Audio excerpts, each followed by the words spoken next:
제가 빌립보서 말씀을 쭉 살펴가는데 마지막 장 본문까지를 하기에는 시간이 부족한 것 같습니다. 오늘이 이제 마지막으로 빌립보서를 다루는데 이 4장의 본문을 크게 두 주제로 나눌 수 있겠는데 오늘 설교하려고 하는 이 평강이라고 하는 주제, 또 나머지 부분은 바울 사도가 빌립보 교인들에게 그동안의 선교의 지원, 특히 물질적인 지원에 감사를 드린다 하는 그러한 인사로 마무리하고 있는 빌립보서의 내용입니다. 그래서 마지막 빌립보서 제가 강의를 하면서 오늘 4장 2절부터 9절의 본문을 택했습니다. 제목을 평강의 하나님과 함께하기. 9절에 있는 말씀, 그리하면 평강의 하나님이 너희와 함께 계시리라 하는 이 말씀을 가지고 한번 제목을 삼아서 그 평강의 하나님이 우리와 함께 하신다. 어떻게 우리와 함께 하실 수 있을까? 이것을 함께 생각해 보려고 합니다. 바울 서신의 특징들은 항상 어떤 교리적인 부분, 원리적인 부분과 그 말씀을 구체적으로 삶의 현장에, 교회의 목회 현장에 어떻게 적용을 해 나갈 것인가, 구체적인 사례를 들어서 그 원리적인 부분들을 설명하고 있습니다. 다시 말해서 바울 사도가 설교한 내용을 어떻게 현실 가운데 구체적으로 적용할 것인가 하는 것을 실제적이고 구체적으로 언급하고 있다고 하는 것이죠. 오늘 2절부터 9절의 말씀도 그러한 배경을 염두에 두고 어떠한 배경 속에서 어떠한 실제적인 환경과 필요를 염두에 두고 이 말씀을 보느냐에 따라서 우리에게 큰 은혜와 또 구체적인 교훈을 얻을 수 있으리라 생각합니다. 이 내용은 또 피스메이커 학교에서 공부하신 분들은 익숙하게 접하신 말씀일 것입니다. 책에도 나와 있고 또 우리 자신이 갈등에 임했을 때 우리의 마음속에 어떻게 우리가 갈등에 임하는 자세를 준비할 것이며 또 내가 어떻게 갈등에 잘 임하고 있는지 점검할 것인가 할 때 살펴보는 본문이기도 합니다. 오늘 이 본문은 교회 내의 아주 현실적이고 구체적인 문제 하나를 끄집어내면서 그 상황 속에 지금까지 바울 사도가 앞에서부터 여기까지 쭉 설명한 이 신앙의 원리들을 어떻게 적용시켜 나갈 것인지에 좋은 이해를 보여주고 있습니다. 오늘의 본문을 시작할 때 2절 말씀, 내가 유오디아를 권하고 순두개를 권하노니 주 안에서 같은 마음을 품으라. 오늘 이 말씀을 2절부터 9절까지의 배경으로 한번 삼아본다면 주 안에서 같은 마음을 품으라. 유오디아와 순두개가 지금 주 안에서 같은 마음을 품지 못하고 있다. 다시 말해서 서로 다른 마음을 가지고 있다. 갈등의 상황 속에 있다 하는 것을 알 수 있습니다. 그런데 원래는 어떻게 했느냐? 원래는 같은 마음을 가지고 복음에 함께 동역하던 자들이다.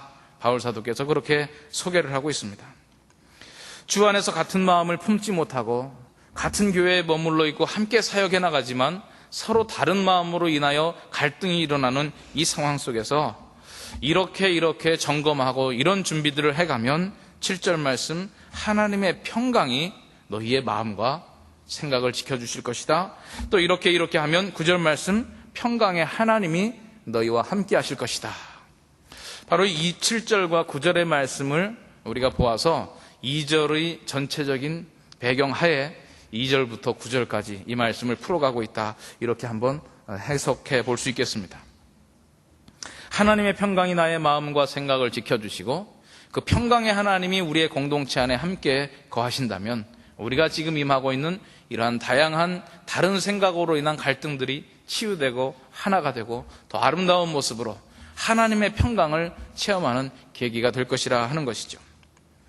그래서 오늘의 교훈은 우리에게도 매우 현실적이고 실제적인 교훈이 될 수 있을 것입니다. 우리의 목표는 갈등이 어떻게든지 생기지 않도록 최대한 노력을 하지만 그럼에도 불구하고 이 죄악된 세상에서 우리의 삶에서 일어나는 갈등을 결코 피할 수 없다는 것을 우리가 인정을 할 수밖에 없습니다.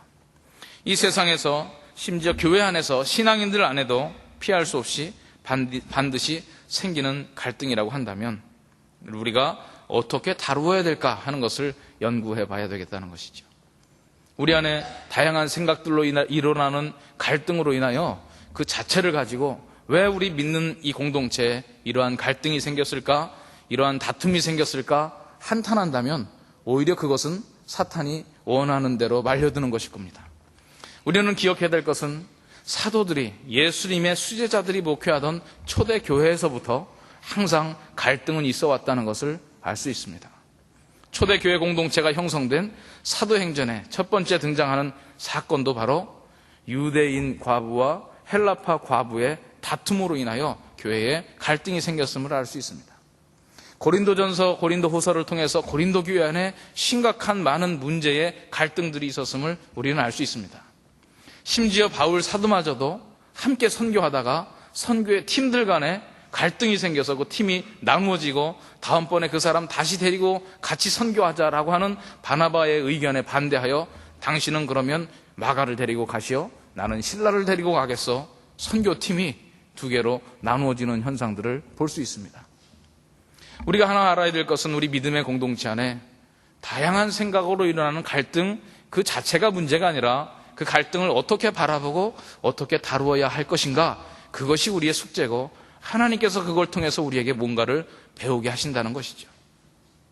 그래서 오늘 우리가 이 본문을 보면서 내가 유오디아에게 권하고 순두계에게 권하노니, 또 이 두 사람에게 뿐만 아니라 이들의 갈등을 지켜보고 있는 신앙의 공동체 그 사람들에게 부탁을 합니다. 3절 말씀, 또 참으로 나와 멍에를 같이 앉아 내게 구하노니 복음에 나와 함께 힘쓰던 저 부녀들을 돕고, 공동체에게 그들의 갈등을 그냥 보고 있지 말고 도와줘라. 오늘 우리에게 있어서도 여러 가지 문제들이 일어나는 것들을 보고, 또 우리의 가정 안에, 우리의 교회 안에, 여러분들의 삶의 현장 안에 일어나는 다양한 갈등들에 임할 때, 특별히 그리스도인으로서 어떻게 우리가 이것을 대처할 것이며 어떻게 해결하여 그리스도의 평강이 우리 마음에 임하고 그 평강의 하나님이 갈등의 현장에 나타나셔서 그 갈등을 치유하고 하나님의 평강을 맛볼 수 있도록 하느냐, 오늘 본문을 통해서 매우 구체적이고 현실적인 교훈을 얻으시기를 바랍니다. 오늘 이 말씀 4절부터 9절까지의 말씀을 보면 우리가 갈등에 접했을 때, 서로 다른 생각으로 하나 되지 못하고 다툼이 있을 때 이것을 해결하기 위한 5가지 점검 포인트가 나옵니다. 4절부터 7절까지 3가지가 나오고 8절에서 9절까지 2가지인데, 4절부터 7절까지 나오는 이 3가지의 내용은 갈등 상황에 임했을 때 자기 자신에 대한 점검의 내용이고, 8절부터 9절까지 있는 이 2가지는 자기의 점검을 끝낸 후에 상대방을 향하여 나아갈 때 어떻게 할 것인가, 어떻게 해야 될 것인가를 가르쳐주는 구체적인 지침이라고 볼 수 있습니다. 먼저 자기 자신에게 적용해야 될, 우리가 갈등에 임했을 때 서로 다른 사람의 생각과 다른 생각을 가지고 어떤 믿음의, 심지어 믿음의 공동체 안에서도 다른 생각으로 인하여 다툼이 일어났을 때 우리는 내 자신에 대해서, 상대방을 생각하기 전에 먼저 내 자신에 대해서 무엇을 점검하며 무엇을 준비하며 어떻게 해야 될 것인가, 3가지로 먼저 찾아보고, 또 상대방을 향하여 내가 어떻게 할 것인가 2가지로 생각을 해보도록 하겠습니다. 이런 갈등이 임했을 때 첫 번째 나타나는 것은 4절 말씀, 우리 같이 한번 읽어보겠습니다. 시작. 주 안에서 항상 기뻐하라. 내가 다시 말하노니 기뻐하라. 갈등에 임하고 있는 사람에게 첫 번째 말씀하는 것, 기뻐하라. 제가 빌립보서를 시작하면서 말씀을 드렸을 때 바로 빌립보서 전체를 관통하면서 제일 많이 나오는 단어 중에 하나가 기뻐하라는 것입니다. 감옥 안에 있는 바울 사도가 어려움에 처해 있는 본인이 오히려 밖에 있는 사람들을 향하여 이 감옥 안에 있는 나도 기뻐하고 있다, 나의 기쁨의 비결을 너희도 좀 배워보지 않겠느냐 권면하고 있는 이 말씀입니다. 역시 갈등의 상황에 처해서 어렵고 힘들고 짜증나고 원망스럽고 하나님을 향하여 원망할지도 모르는 그들을 향하여 첫 번째 바울 사도께서 이야기하신 것은 기뻐하라입니다. 기쁨은 어떤 상황에서 기뻐하느냐? 항상 기뻐하라. 너희들이 원하는 상황에 임했을 때만 기뻐하는 것이 아니라 원하지 않는, 정말 다른 사람과 생각이 일치하지 않아서 저 사람은 왜 이런 생각을 할까? 내가 생각하기에는 공동체에 유익되지 않고 하나님의 일에 도움이 되지 않는 저런 생각들을 왜 가지고 있을까? 또 나를 향하여 험담하고 오해하는 그 사람들을 보면서 짜증날 수 있고 원망날 수 있는 그 상황 속에서 항상 그러한 상황들까지 포함한 것입니다. 항상이라고 하는 것은 내가 원하는 때만 기뻐하라, 내게 좋은 일이 있을 때만 기뻐하라는 것이 아니라 항상 기뻐하라. 갈등 상황 속에 임하고 있는 자들에게 바울 사도께서 첫 번째 주시는 말씀, 이거는 선택이 아닌 명령입니다. 항상 기뻐하라. 그런데 어떻게 항상 기뻐할 수 있습니까? 주 안에서 항상 기뻐하라.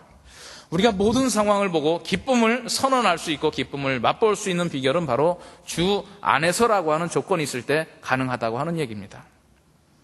여러분들의 삶의 상황, 갈등이 아니라 시련과 시험과 고통 속에서 여러분들의 마음속에 기쁨이 솟아오르지 않을 때 우리는 무엇을 점검해야 됩니까? 내가 주 안에 있느냐? 주 안에 있으면 내가 기뻐할 수 있습니다. 이 상황이 내 마음에 들지 않아도 주 안에 있을 때는 기뻐할 수 있습니다. 왜 그렇습니까? 하나님의 주권적인 능력을 신뢰하기 때문에 그렇죠.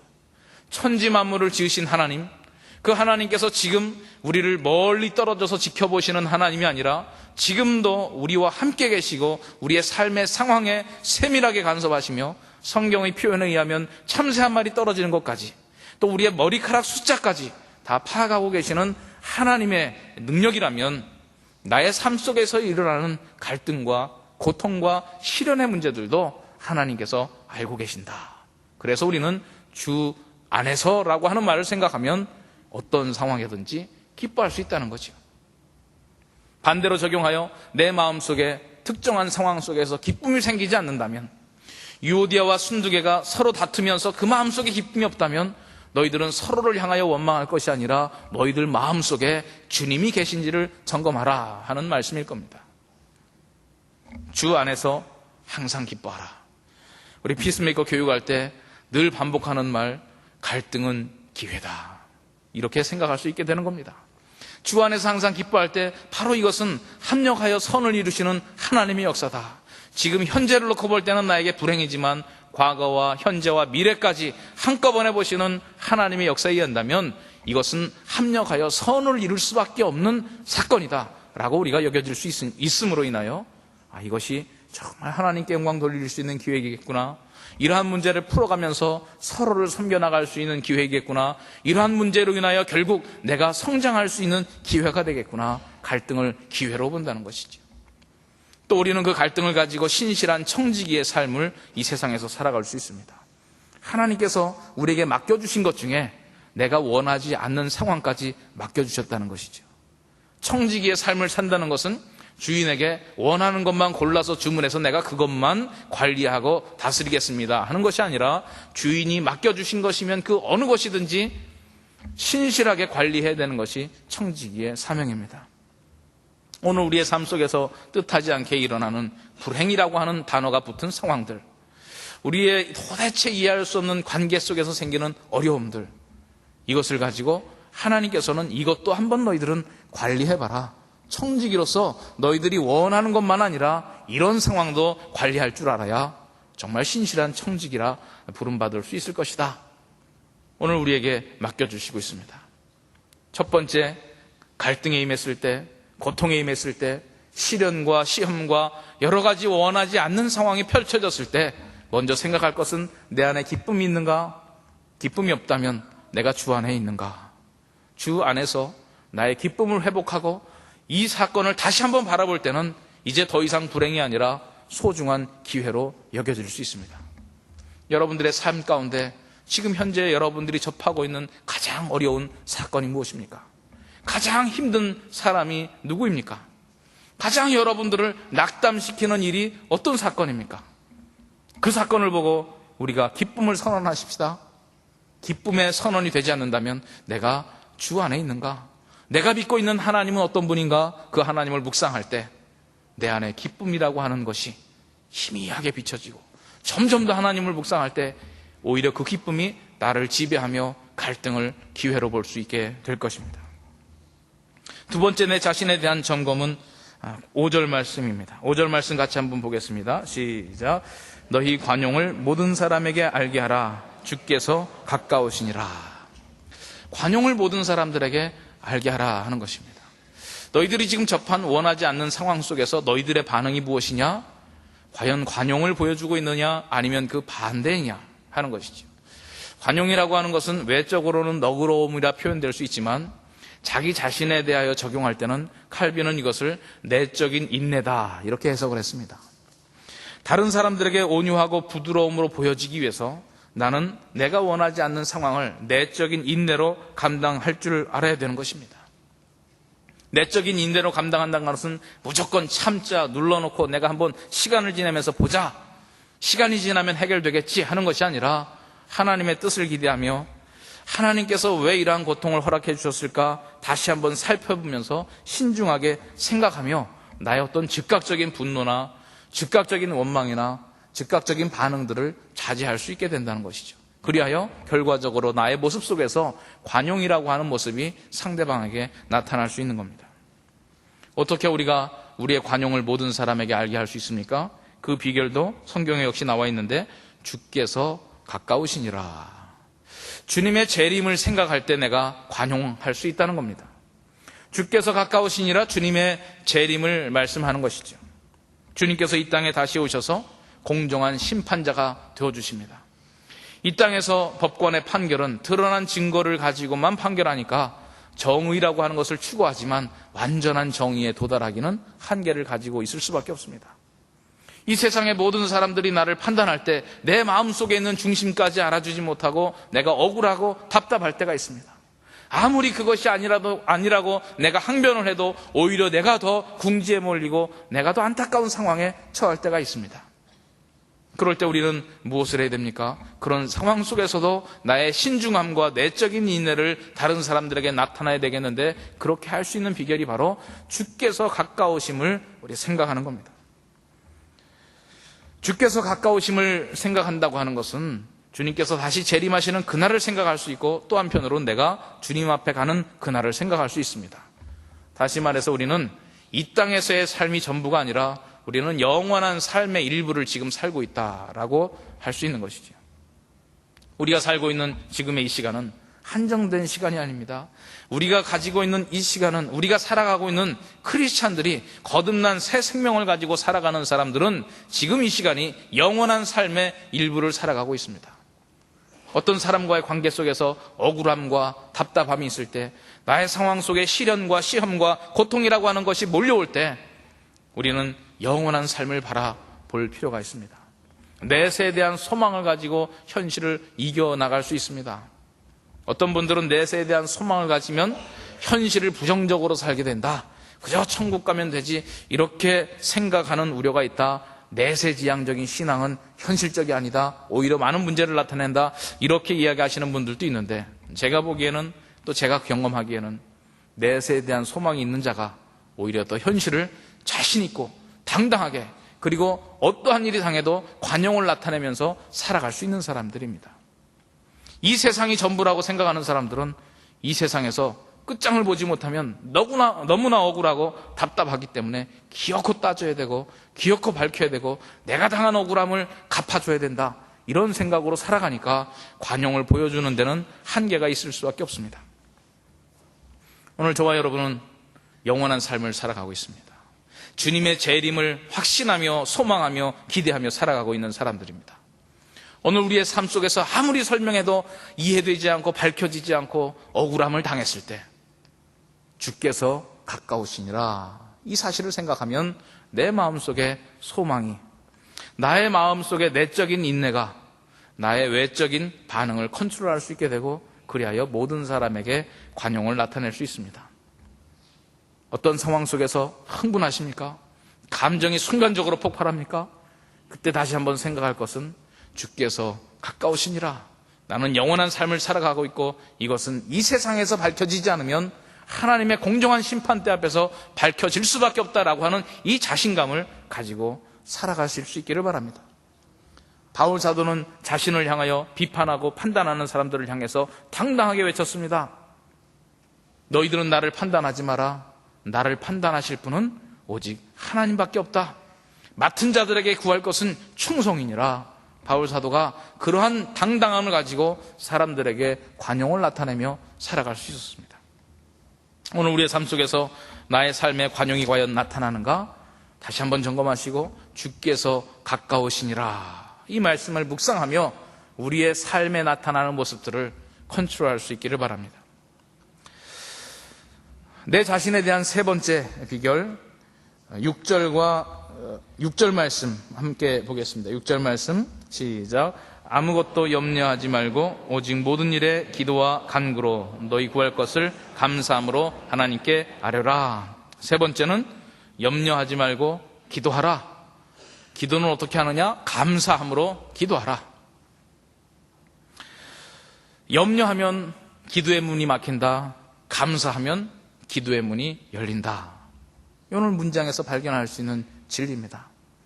여러분들의 상황을 가지고 주 안에서 기뻐할 수 있고 모든 사람에게 여러분들의 관용을 나타낼 수 있을 때 우리는 이제 감사함으로 하나님께 기도할 수 있습니다.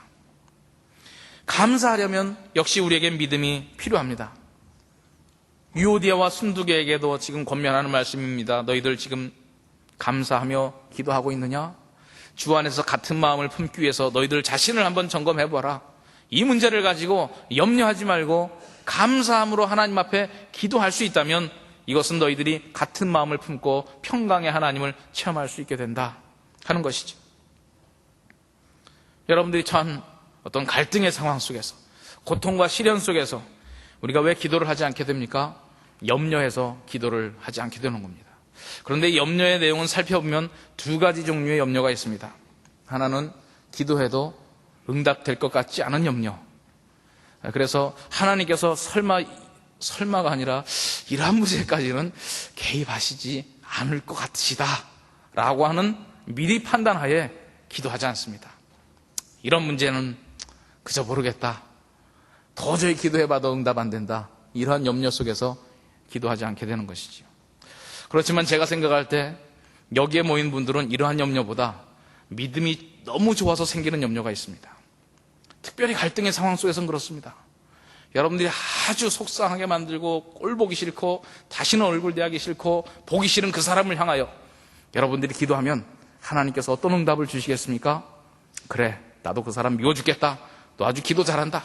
그 사람을 향하여 계속 저주를 퍼부어라. 그 사람의 일생을 아주 망치도록 네가 계속 간구해라. 내가 그 기도 계속 들어주마. 하나님께서 그런 응답 주시겠죠? 우리는 감사함으로 기도할 때 그 사람에 대한 하나님께서 나에게 주시는 마음을 사실은 알고 있습니다. 어떤 응답 주실까요? 원수라도 미워해라? 제 성경에는 사랑하라 이렇게 기록되어 있습니다. 이 응답을 알기 때문에 염려가 되고 기도하기 싫은 거죠.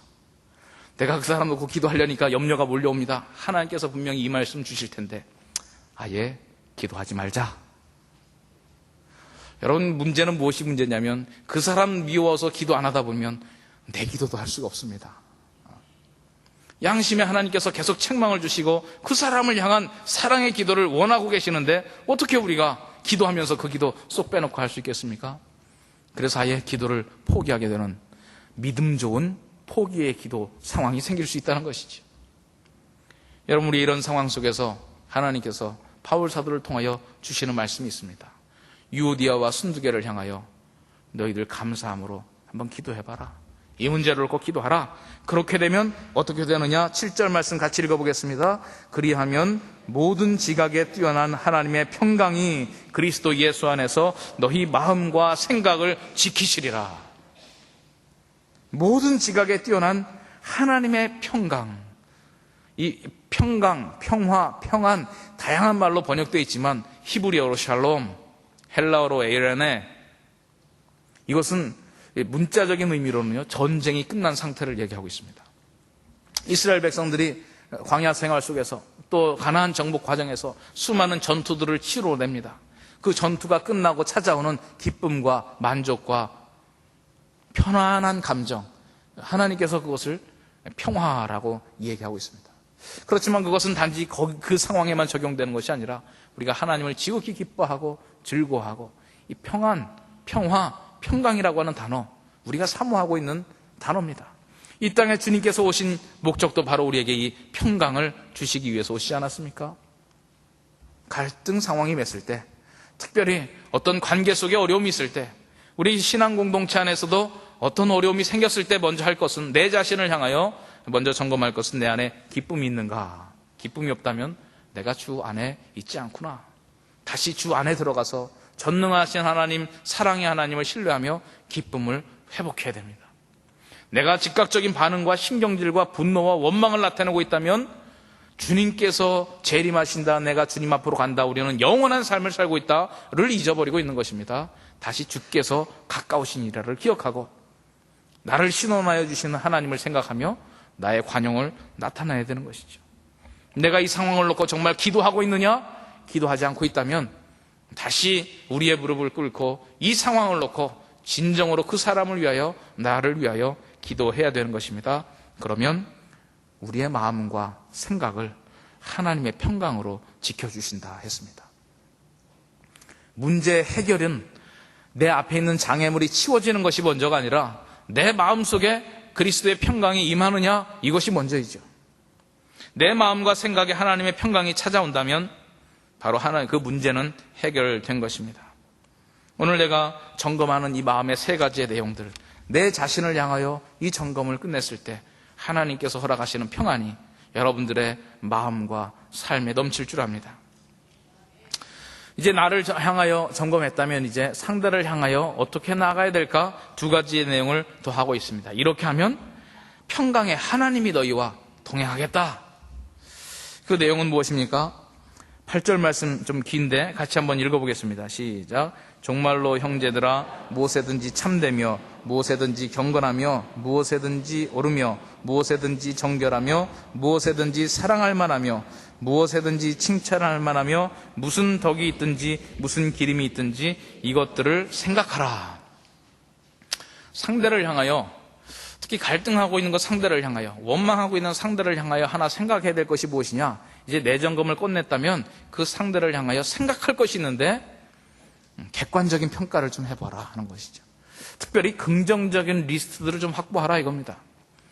우리가 상대방을 향해서 나쁜 점은 생각하지 마라 이게 아니라 이미 갈등이 일어났다면 상대방을 향한 이 부정적인 리스트들은 자동으로 아주 빠른 속도로 다 출력이 됩니다. 이미 충분히 가지고 있습니다.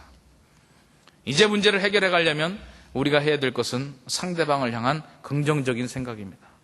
저 사람에게 뭐가 칭찬할 점이 있는가?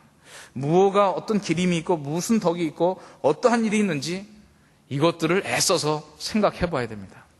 왜냐하면 이것은 잘 생각나지 않기 때문에 그렇습니다. 특별히 현재의 상황이 좀 꼬이면 그 사람에 대한 과거의 평가가 다 부정적이 됩니다. 현재 상황이 좋으면 과거의 그 사람에 대한 평가가 다 긍정적이 됩니다. 여러분, 이것은 역사를 해석할 때도 똑같습니다. 과거에 대한 사실은 변하지 않고 그대로 있는데 지금 현재 어떤 시각으로 바라보느냐에 따라서 과거에 대한 해석의 단어가 다 다릅니다.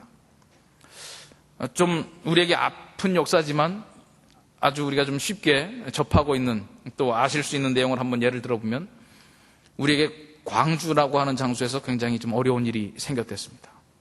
그런데 그 사건은 있었는데 그 사건을 묘사하는 단어는 폭도, 폭동, 이런 단어에서 점점 변하여 이제는 의거, 또 무슨 단어가 있습니까? 항쟁.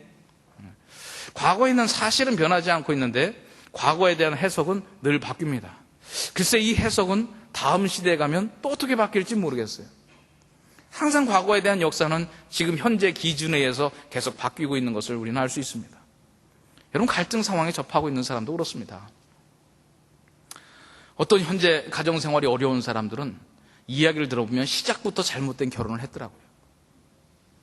그런데 그 사람들이 교제할 때 알고 있는 사람들에게 물어보면 아주 그 사람들 교제하면서 유난을 떠는 바람에 주위에 있는 사람들이 엄청난 상처를 받았다는 것을, 그런 증거를 확보할 수 있음에도 불구하고 그 사실을 물어보면 그거는 아니다, 할 수 없이 그렇게 했다, 급해서 그랬다, 그것은 내 진심이 아니었다, 그때부터 벌써 내 마음은 꼬여 있었다. 아마 여러분들 주위에서 이런 이야기는 그리 어렵지 않게 들을 수 있을 것입니다. 저에게 결혼 주례를 해달라고 떼쓰는 청년이 있어서 한번 결혼 주례를 하면서 저도 얄미워서 한번, 얄미운 거, 사랑의 얄미움. 그때 계셨던 분 계실지 모르겠어요. 그때 신랑 신부 앞에 세워놓고 제가 여기 비디오 카메라 돌아가고 있으니까 지금 분명히 대답할지어다.